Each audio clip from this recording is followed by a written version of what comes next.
朋友们，大家好。今天 Sophie 呢想跟大家分享一个话题，这个话题呢是关于我们应该怎样去原谅。原谅别人其实呢，我觉得是个技术活，所以很多视频可能是告诉你你需要原谅，或者是呢你可能听过我之前的一些音频比如像夏威夷冥想啊，原谅自己，原谅别人。但是有的时候呢，自己这个脑子里面它有一个清晰的过程，尤其是当你情绪不是很稳定的时候，你被人伤害的时候，你感觉非常痛的时候，你怎么去原谅呢？其实确实没有那么简单，所以 Sophie 呢今天呢就把一些技术性的知识告诉大家，这样的话呢可以马上去实践到你的这个生活当中。如果你现在心里面非常的痛，别管是失恋，或者是碰到了一些工作上的事情啊，或者是人生中的一些低谷，希望这个视频呢都能够帮助到你。第一点呢，就是要跟大家分享，原谅别人的最基础的东西就是原谅自己。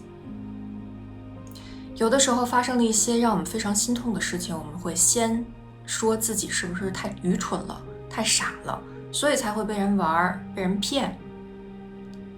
那首先你想要去把这种愤怒、痛感或者是悲伤所有的情绪去发泄掉的时候呢，首先要考虑的是，有一些人呢，他是占的更多的负面能量，他选择了这个负面能量的话呢，其实呢跟你是没有什么太大关系的。无论是你是好的还是不好的，还是一个因果关系，你确确实实受到了伤害，你感觉到了痛。所以呢，一定要先原谅自己，这并不是你的错。第二点呢，是想跟大家说，当你去原谅一个人的时候，并不代表你对他的行为进行了一种认可。他做的这些行为是错的，是有的时候甚至是违法的，对别人造成了很大的伤害的。所以当你去原谅他的时候，跟他要不要去坐牢，要不要去受到社会的谴责，其实没有什么太大关系。你选择原谅是因为你愿意去提高自己的能量，愿意向正，并不代表说你就对他这种行为或者他伤害你的这件事情特别的认同。所以第二点你要分开，原谅一个人并不代表说你就认为这个人做出来的所有的行为都是对的。像一般情况下，这种做出非常自私行为的或者是伤害别人这种行为的人，他们的三观是不正确的。所以呢，你要知道，原谅是一种选择，并不是一种认同。第三点呢，就是我建议呢，如果大家有情绪的话，那就尽量去发泄吧。如果你想哭你就哭，想叫就叫，想要愤怒的时候就发一发火，扔一扔你们家的这些玩具布置的玩偶啊，可以扔。虽然这对他们不是特别温柔对待他们的一种方式，但是毕竟你不是去伤害别人的。如果你想叫你想哭的话，我认为当情绪该表达出来的时候，就是要让它表达出来。我们有这个权利去表达自己的情绪和发泄自己的这种愤怒。而且呢，我觉得呢，原谅别人它是需要时间的，就是心里面那种伤痛，它是有一个时间周期的不是说我今天想要决定去原谅他了，我以后情绪就不会上来了，想到他的时候情绪就是非常平稳的感觉，这个人就跟空气一样了。不是的，他也许需要一个时间周期。那么如果你需要一个时间周期的话，完全 OK， 没有人会逼着你，让你在3天之内就原谅一个对你伤害非常非常严重的一个人。所以给自己足够的时间，让自己的情绪发泄出来。下面一点呢，就是用一个比较，因为我比较理智，所以我喜欢用一个比较理智的方法去分析我自己该去原谅还是不该去原谅。那我会列一个表格，就是我不原谅我会是什么样的一个感受，我的能量范围是在什么样的一个状态。但是如果我原谅之后呢，会是另外一种状态，我会做一个对比。然后呢，我看一下这2种能量对比下来，哪一个比较正面，哪一个比较负面，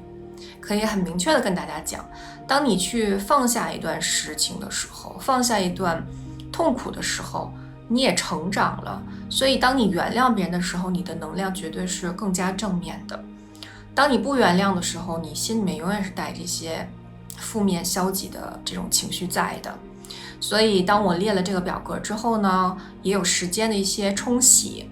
你呢就会自己去选择是不是该原谅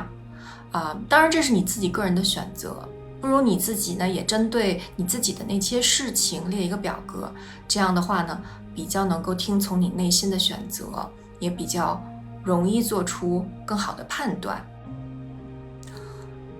下面一点呢就更加重要了，就是说呢，当你发生了这些事情之后，我建议大家呢一定要总结自己的经验教训，就是它可以被原谅，但是不能代表说我们就要忘记这件事情，然后不总结自己的经验教训，也不去看未来的发展了。所以我觉得一个特别重要的就是你经历过这些事情，所以你懂得比别人多，你经历过这种伤痛，你就成熟起来了，所以下一次你不会再犯同样的错误，碰到同样类型的人你可能会警觉起来，而且你还会对他们画出一些界限。比如像举个例子，我也碰到过一个渣男我这辈子可能碰到过唯一就是一个渣男当然他也非常有才华了，但是这个渣的一面肯定是也不能不提一下。就是在我们2个交往的时候呢，他还去就是勾搭别的小姑娘嘛，而且是我认识的朋友，所以呢我就觉得说呢而且他这个找的理由也是非常冠冕堂皇的，就是你去度假了，难道我不能出去玩一玩吗？我只是跟朋友出去玩一下呀，喝杯东西什么的，喝杯咖啡。但是他是一定要找那种就是单身的漂亮的女生去单独跟他们约会。所以而且当时呢，就是当第一个这个警告滴嘟滴嘟在我的耳边发生这种声音的时候呢，我就当时也是没有很在意，因为特殊情况嘛，就是我自己也是非常的这个心情非常低落，所以呢我就忍了。但实际上因为经历过这件事情之后，现在如果发现我再跟一个新的男生去交往的话，当然也不可能了，我已经结婚了，但是如果真的是就是还有这种情况发生的话那真的我就肯定不能接受说他单独约这种单身的女孩出去就一聊就聊一下午这样的，或者是一起晚餐这种，如果不是工作的关系的话，当然我就觉得他就触碰到我的底线了。所以就很多时候是你自己去划定这个界限，因为你自己的这些经验积累，你自己划定了这个界限之后，你下次不会犯同样的错误，所以他可以帮你去构建一个未来，相信你的未来一定会碰到更好的人，而且你会避免任何的这种跟以前遇到的这种坑，或者是这种不好的人，或者是这种能量非常差而且完全不在乎你的人，伤害你的人。所以我觉得很简单的一种方式就是还是让自己保持一个冷静下来的一种态度，而且因为你经历了这些事情，你也学会了很多东西，所以说还是要总结你的经验教训，然后路要往前走，人要往前看。最后一点呢，就是千万不要让自己天天的这种委委屈屈的，然后一直就是在问老天为什么这种倒霉的事情会到我的头上？因为你这是受害者的心态，一旦你是永远保持这种受害者的心态的话，你就永远走不出来，你自己的能量也不会高频起来。所以摒除这些受害者的所有的行为，所有的情绪，虽然你受害了，但是你要知道就是这件事情跟你没什么关系，渣男渣女他就是这样的人，小人的话他也就是小人，他也不会因为谁而去改变。所以呢，你不是受害者，是你独特的生活经历让你去把自己了解得更加透彻，你应该把这些事情当成这样的一个经历来看。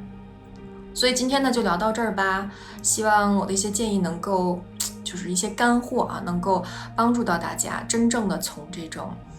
负面情绪里面走出来，去真正的去原谅别人，也原谅自己，让自己的生活看起来更加的丰富多彩。